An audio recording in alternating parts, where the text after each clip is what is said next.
What's happening, Nerd Squad, and welcome back to Top 10 Nerd. The first trailer for Venom, Let There Be Carnage just dropped, and already we're so excited to talk about it. The anticipated sequel has director Andy Serkis taking the wheel this time around. Tom Hardy, of course, returns as Venom, Michelle Wolf as Anne Wang, and Woody Harrelson joins the crew as Carnage, the most exciting part of the sequel. It's a short trailer, but we've got quite a bit to unpack. So here to point out a few things that you may have missed at first viewing, I'm Taylor McWatters, and here are a few Easter eggs that you may have missed from the Venom Let There Be Carnage trailer. Let's talk about it. So right off the bat, the pair are working it out, it seems. They have a morning routine going. It looks good.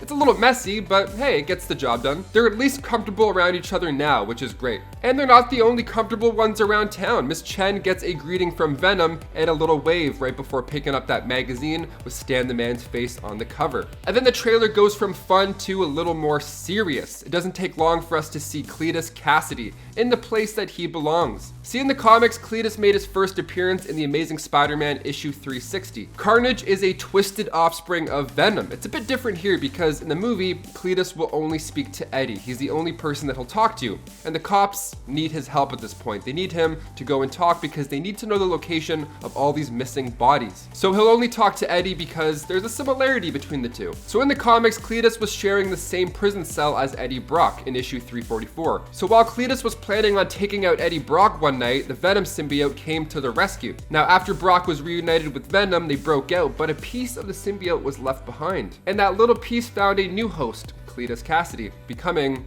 Carnage. Now, director Andy Serkis has said that this movie will feature nods to Spider-Man. Like the Daily Bugle popping up in the trailer is just one of many examples. But the guy holding that newspaper may be a bit more important than we think. He's referred to as Mulligan, that's just his character name, Mulligan. He's being played by British actor Stephen Graham. Now, he's a police officer who's determined to end Cletus Cassidy, so he needs to figure this whole case out, which makes sense why Eddie comes in. Cletus will only talk to Eddie. And in the world of Marvel Comics, that name does ring a familiar bell. Patrick Mulligan is the host of symbiote number 1000, aka Toxin. Born from Carnage, Toxin made his first appearance in Venom vs. Carnage in 2004. Now, when Carnage was giving birth to Toxin, Carnage initially wanted to destroy the Spawn. See, Spawn 1000 is born with genetic memory breakdown, so he wanted to destroy that. Now, once Toxin was finally born, Carnage was too weak by the process to carry out his end goal. So Venom, on the other hand, he wanted to raise the Spawn and maybe even train it. Gave it the cool name Toxin, kind of similar to its own. So New York City cop Pat Mulligan then became the host of the symbiote. Now, Patrick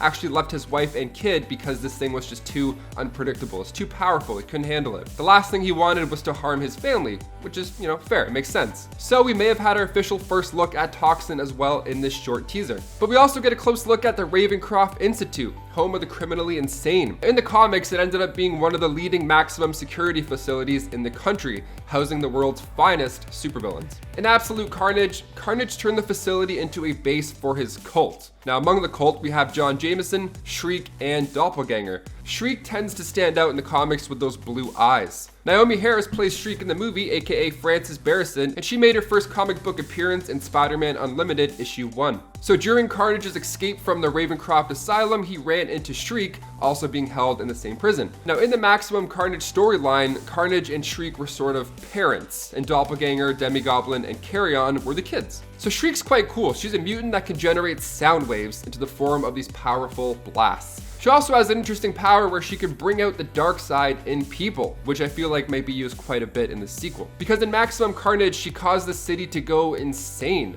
and her left eye shines when she uses this power. The same left eye that we see in the trailer. And finally, we have a nice reveal, of course, at Carnage. Just loaded with destruction. I'm so excited that Andy Serkis is taking the wheel on this movie. He's so great, and his work with motion capture is just going to make the sequel even more unique. He's brilliant when it comes to character work. This guy can literally do it all, so I'm super excited that we're getting this story told through his eye. What about you guys? Are you pumped for this sequel? Or are you kind of, the first one was okay, we'll see how it goes. Let us know all your comments and concerns down below. You guys are the best. Thank you so much for tuning in. I've been your host, Taylor McWatters, and we'll see you next time on Top 10 Nerd. Peace.